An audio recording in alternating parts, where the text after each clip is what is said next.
we will go into this, listeners, starting with the main event of Alexander Volkanovski versus Islam Makhachev for the lightweight title. A big ask. And, of course, pound for pound, King. Yes. I mean, are we unanimous in agreeing that these are number 1 and 2 right now? Are there any contenders out there? Leon would be the other one for me. I'd have him at maybe number 2 or 3. No, he's not. He's not in the conversation for pound for me, Joe. Okay. Let me bat that away.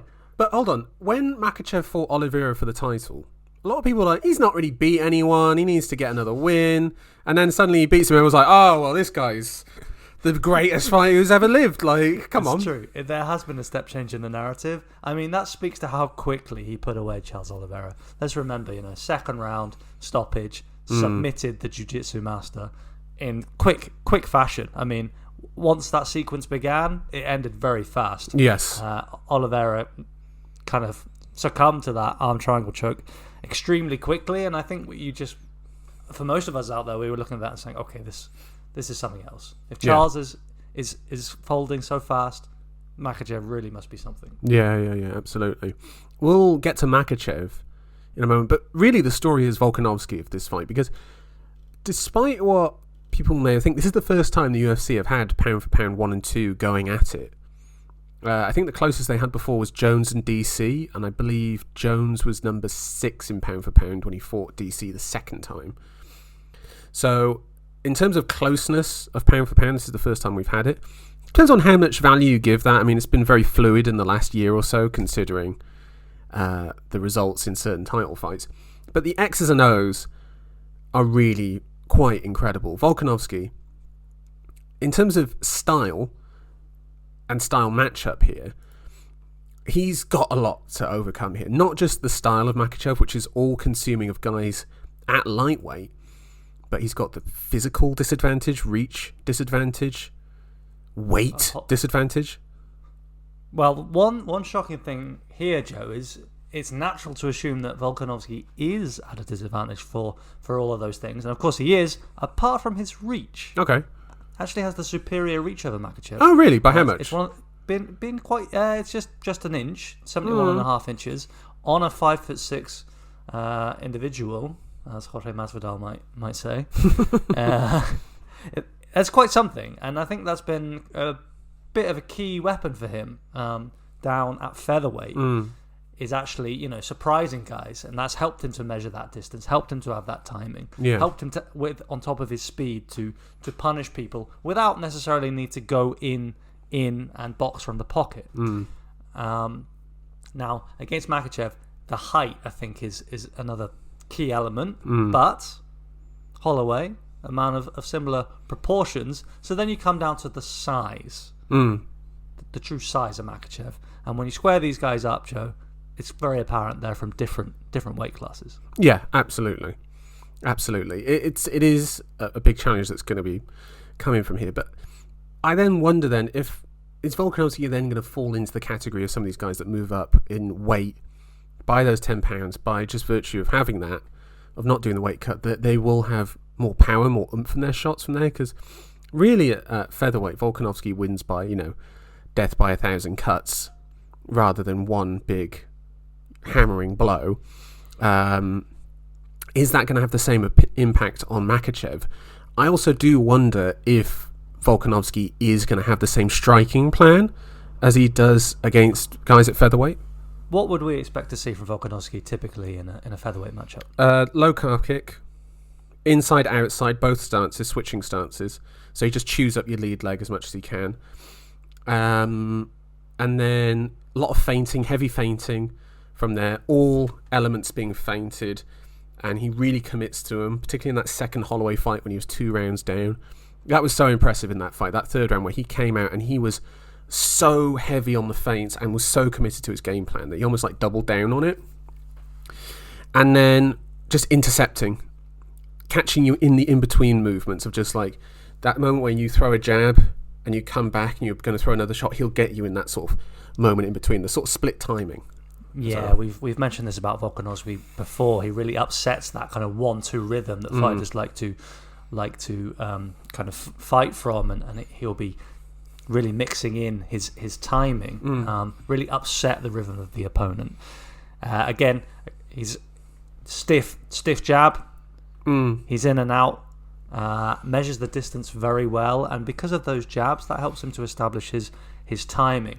I feel like Volkanovski also, you mentioned the leg kick, but when it comes to the hands, he's a bit of a headhunter for me. Yeah. He likes to box you up. Yeah. You kind of come out the other side like, I mean, the Korean Zombie fight in particular, where Zombie just looked absolutely mauled by him, and the Holloway fight, the third one as well, where Holloway by the end of it, I know Holloway does kind of show mark up a bit more than most others, as does Brian Ortega, but you still have to land those shots to get there. I wonder if he's going to be as much of a headhunter. I mean, well, go on, Tom. Well, yeah, I got animated there because what I wanted to say was I hope he's not. Yes. I hope he's not going to do that, because Makhachev, we should talk about his stand-up a little bit. Of course, a little bit underrated. Yes. By some, they see him as a pure wrestler. Of course, he does have weapons on the feet. He's got a clubbing right hand that comes out and catches people. Well, the Charles Oliveira fight was quite an excellent example of his striking, in that he only really threw the same combo over and over again, which was, a left straight right hook, 2-3 combo, and he just caught Charles, intercepting him with that, counter striking with that, and leading with that as well. Like, that was his main combination, and he'd scouted Oliveira for that, and his timing was spot on from minute one. I do think that Oliveira's striking is maybe not as advanced as Volkanovski's as well, so I think sitting on one game plan against Volkanovski in a pure striking battle is not a great idea for Makhachev, but I don't believe he's going to be going for a pure striking battle against him.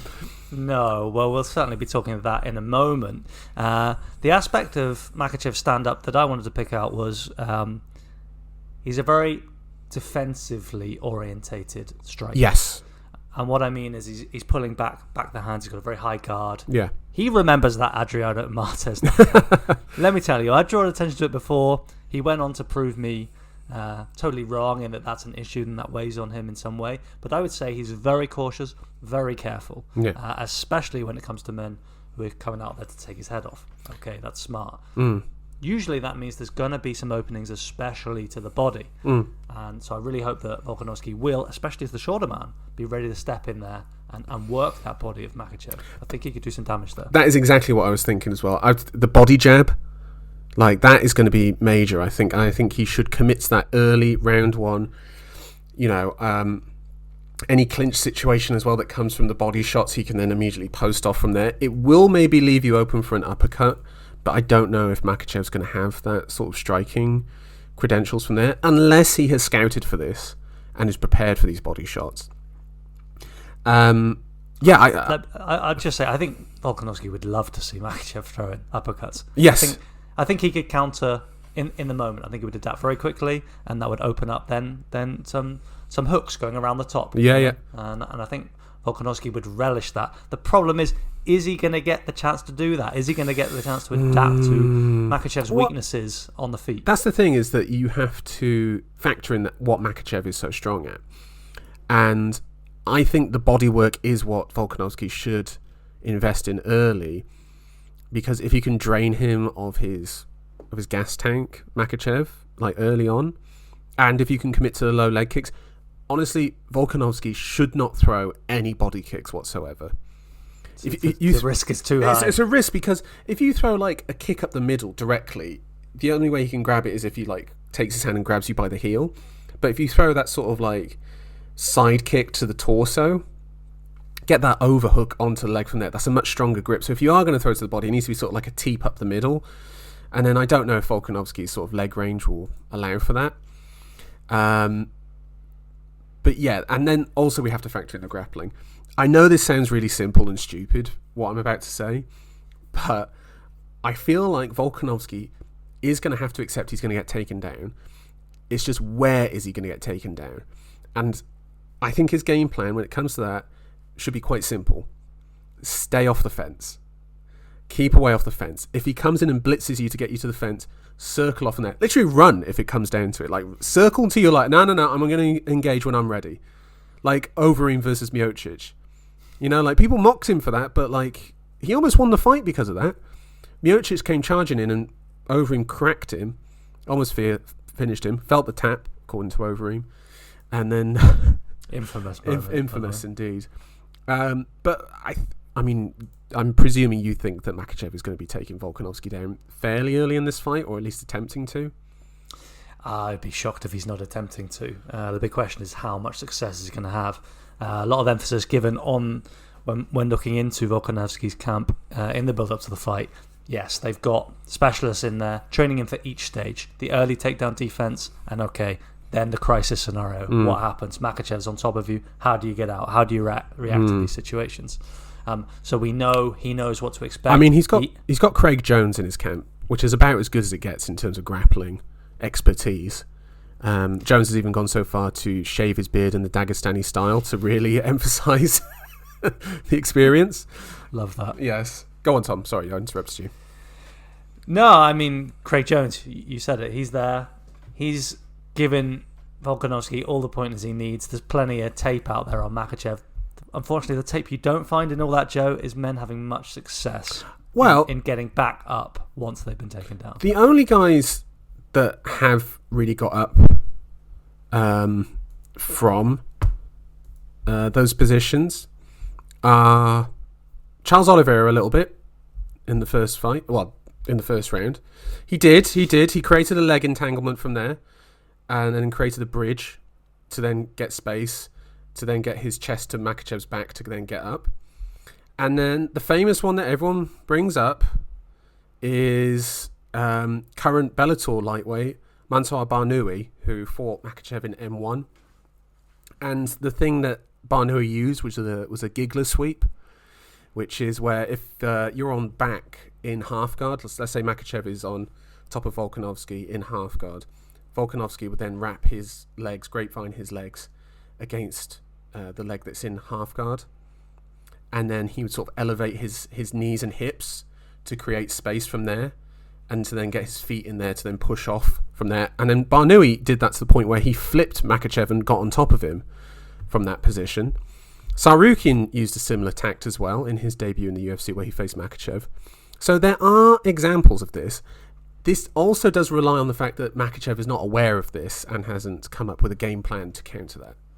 I mean, Sarukian had a very active defense. It was just constant scramble and wrestling exchanges. And of course, Volkanovski would like to replicate that. I think that's going to be a big ask, let me just tell you, for Alexander Volkanovski. Yeah. But what I want to do, just before I say anything else, Joe, the dedication shown on this podcast. We're talking about Mansour Barnaoui back in 2013, M1 Challenge 38. Yeah. You've been watching that fight in preparation. That is amazing. I saw that fight a few years ago because people made reference to it. I'm like, what is this? Because, it's the Adriano Martins fight where Makhachev blitzed in a way that he's never done since then. Yeah. And then it's like, I saw a reference to this Barnaoui fight. Yeah, I saw a reference to that Barnaoui fight. So I went and sorted it out. And Barnaoui, I've got to say, he is sick. He is sick. He is in the Bellator lightweight Grand Prix where the current champion is Umar Nurmagomedov. And they are on opposite sides of the brackets. They could face each other in the final. Hell yes. Anyway, Tom, should we just... go on. Is there anything else about this fight you wanted to talk about? Well, we've expressed many possible scenarios already here, Joe. It's too big to ignore for me, the reality of the fight. I'm conjuring a narrative that I would like to believe in, but I don't really. It's half-hearted. It's performative, because I think that Makhachev is going to win this fight. And I think he's going to put Volkanovski in a place that Volkanovski's not been before. And Volkanovski's been in a lot of places. Yeah. He's shown incredible grit, resilience, toughness, shown an amazing tank. Yeah. But I think Makhachev will wear on him in a way that will see Volkanovski fade. Yeah. I would say that's a controversial opinion, given what we've seen from Volkanovski. Certainly not a man who looked like he was fading anytime soon in his recent fights. I've picked Makhachev to win this fight by submission. Okay. Fair enough. I think it's interesting because people have cited certain examples of showing Volkanovski's grit And the most famous one being the Ortega fight, where Ortega got that mounted guillotine. I mean, not percentage. How many fighters in the world would have gotten out of that position? 3? At most? 2? Yeah, I mean, it's shocking that he survived that. Yeah. Shocking. Yeah. Like, the grit. I mean, the only other time I've seen something like that in recent memory was when Prochazka faced Teixeira. And Teixeira had that head and arm choke. And Prochazka's like, I'm not tapping. I'm not going to tap. Like, and he did the sort of talking on the phone to create the distance in that head and arm choke thing. Just toughed it out. And that was what Volkanovski did. I just think that if Makhachev is sensible, and he is very sensible, he will take the game plan Khabib had against Conor. I'm going to just wrestle you that first round. I'm going to just tire you out, get a feel of you, and then I'm just going to pick it up over time. I have picked Islam Makhachev by submission. I'm seeing maybe round 3, RNC, and I can see Volk fighting. Maybe even he goes out. I mean, do you think Volk would be the sort of guy to just go out? Yeah, I mean, everything points to that. Yeah. I guess a big aspect of it for me as well. I just think it's going to wear on him to a point where every man will crack. Yeah. And Volkanovski, when he's shown this incredible resilience in the past, he's still had a lot to give. They've been in times when he's really been winning the fight, or he's been very close to it. He's not been tired. He's not been hurt badly. He's not been dominated for 3 rounds. I'm not saying that I think Makhachev will dominate him early going. I just think when the time comes later on, that submission is going to be